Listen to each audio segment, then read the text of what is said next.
Welcome to Sun, Sand, and Salt. I'm Josh Tomey with David Haber. David, it's great to see you.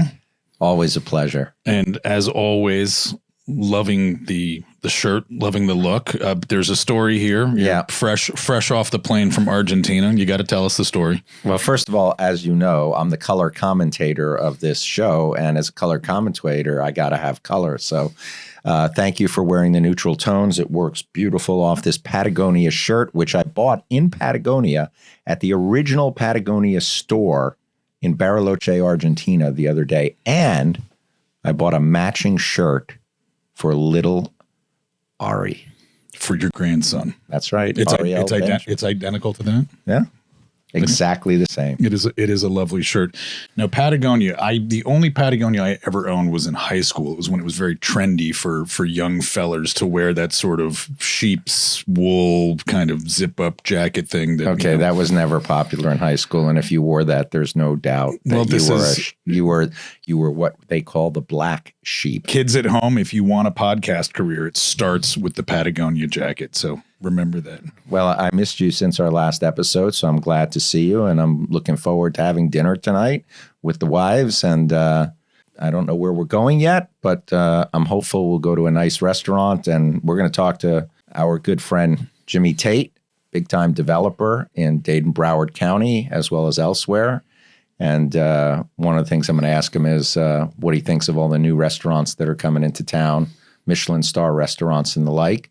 And then I have something special, which is a new segment, which is called Rapid Fire. And we're going to ask rapid fire questions of Jimmy and get to know him a little better. And it's going to be kind of exciting. Now, is that the litigator in you? You just need to get somebody on the defensive and No. First of all, Jimmy is never on the defensive. Anybody that knows James Tate knows that he's on the offensive, not the defensive. But I will say he's not only a great guy, a friend, a client, but he's a great philanthropist. And I love both him and his brother Kenny and all of the partners that I deal with. I'm really excited to have him on. Yeah, it's going to be great to talk to Jimmy and get some perspective on some of the exciting stuff that's going on in their portfolio. Obviously, by AMR up in Broward, and we're seeing some interesting things in Broward County. I've as I shared with you before we started today, I had an activity, a speech up there with the BNI group, and one of the things that strikes me about Broward in particular is it doesn't necessarily follow the same pace as Miami-Dade. It's so different in so many ways. And as a boater, I can tell you the boating community in Broward is so strong. It's so different than Dade County. It has traditional boaters, sailboaters. They have motorboats. They have huge ability to have ships in Port Everglades. Whenever I go to the boat show, I see these 300-foot yachts, which I find fascinating.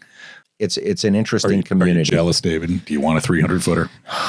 Well, you always want it bigger, Josh. It's about the size, at least what they tell me. Well, I don't want to talk out of school. But Fort Lauderdale in particular, we've seen an expansive development, on the waterfront in particular. I mean, Pier 66 obviously opened up recently, and that's a big one. That's a big one. And it's interesting to watch the pace of Broward, especially in comparison to Miami, and then in comparison to what's going on in the north in Palm Beach. We're obviously seeing a lot of activity up there that's in a different way. Well, and that's why we have to focus not just on Dade County growth, but we also have to focus on Broward and Palm Beach on our podcast. And I think Jimmy can give us a good perspective on the Fort Lauderdale development at BMR and other interesting developments in Miami-Dade County. And I'm really excited for you to grill him, although we have to be somewhat nice to him or Haber Law is going to be in big trouble. The litigator, what little litigator there is in me.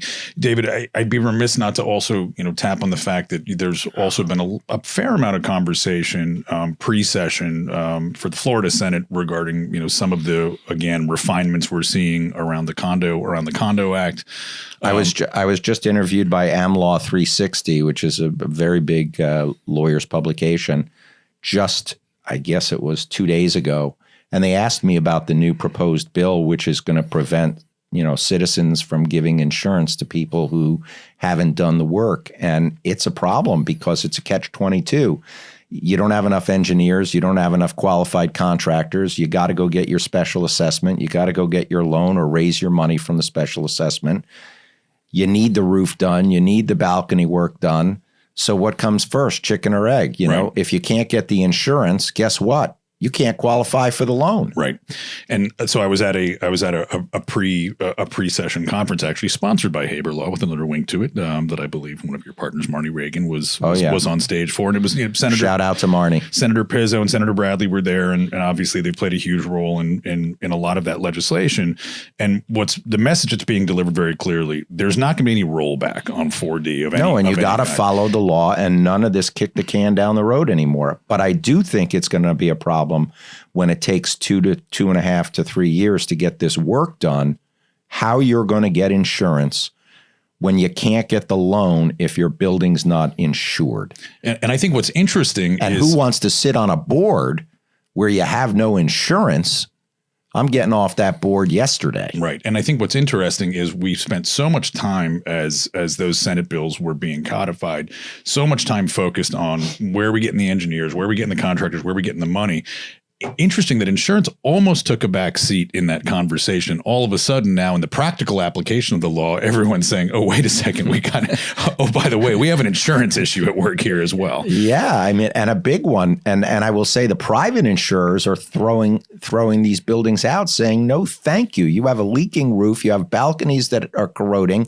We're not insuring you. So now if Citizens isn't going to insure them, we got a big problem because you have a state law that says you're required to have insurance. So that's why I'm saying who wants to serve on that board? Have you seen anything, and I talk to clients about this all the time, but have you seen anything that is providing any kind of alternative framework to the insurance crisis as we've seen it? I mean, look, obviously we saw a huge loss in capacity in the market over the last few years. It has softened a little this year, and I always give clients a perspective of saying softening in this market does not mean prices are coming down. It means they're going up by less than they did last year. But have you seen anything that's really shifted at all in the marketplace from your perspective? Well, remember something. We talked to somebody about insurance recently, and they said, remember, this is not Florida markets. It's worldwide. It's the reinsurance. Right. And the reinsurance markets are going to get hammered because of California.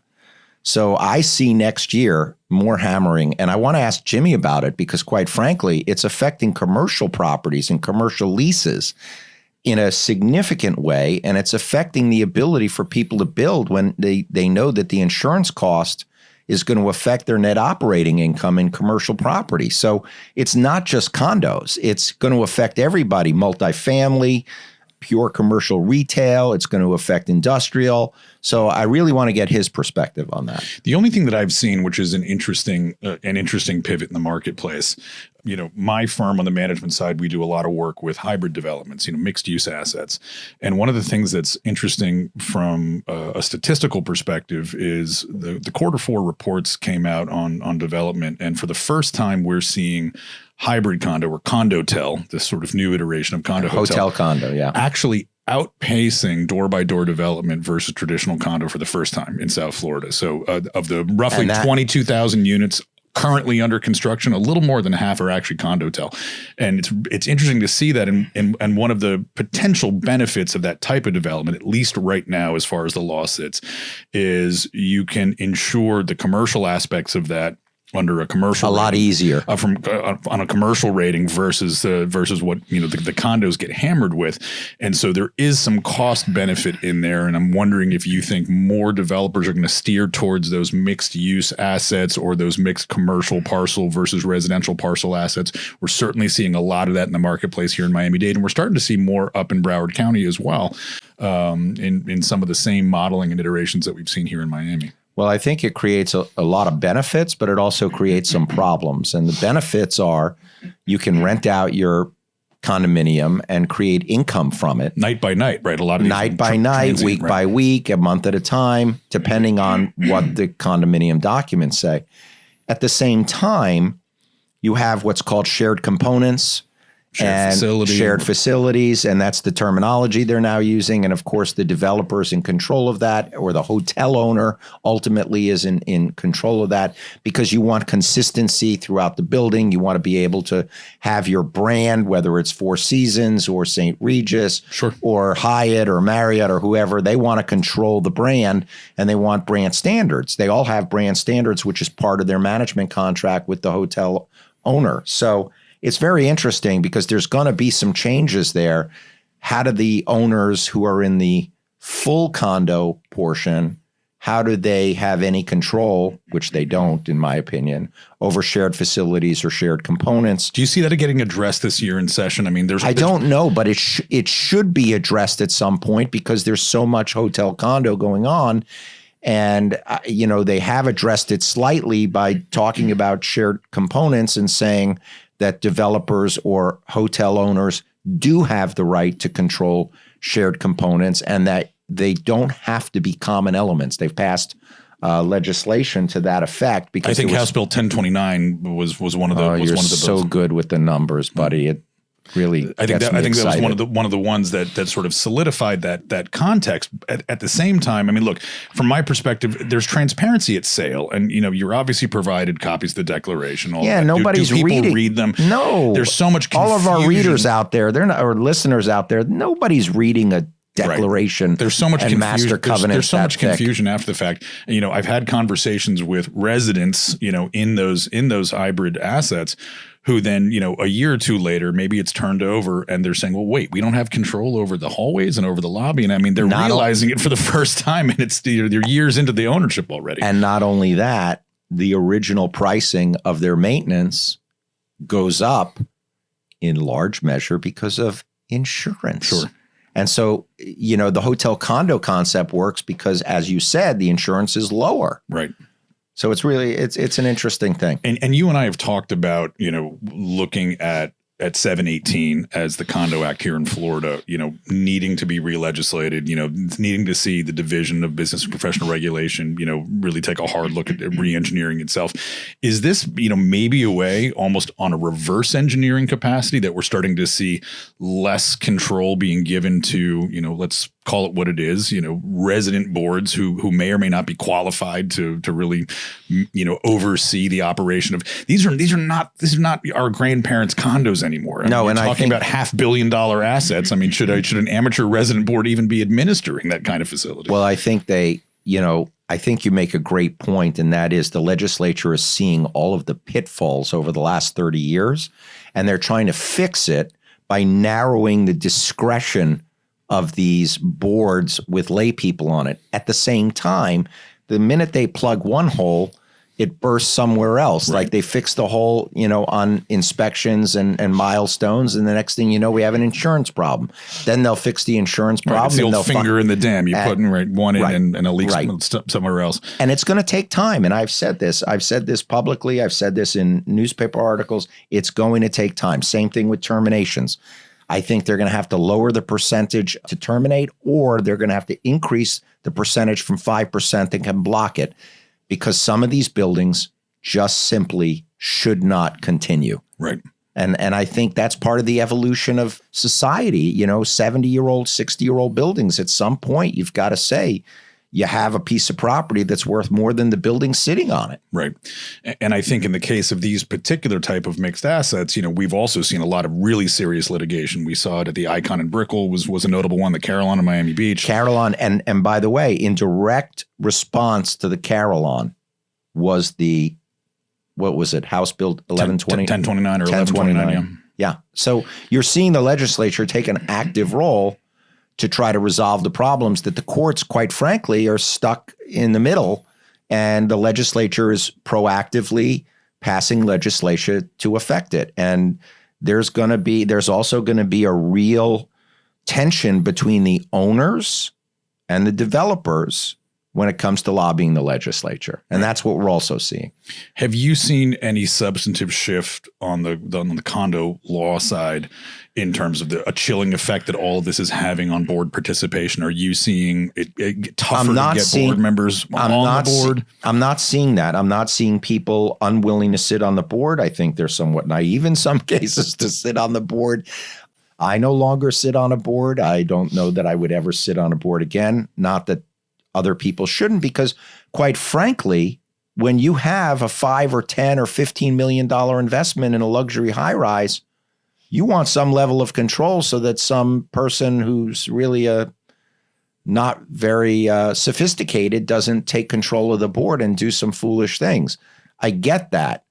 But I also get the concerns with insurance and not having insurance. And if the people in your condo vote down a special assessment, now do you pass it as an emergency from the board under the Emergency Powers Act? There's a lot of this stuff going on. So, I understand the difficulty in wanting to sit on the board, but I also understand the monetary need to sit on the board to protect your investment.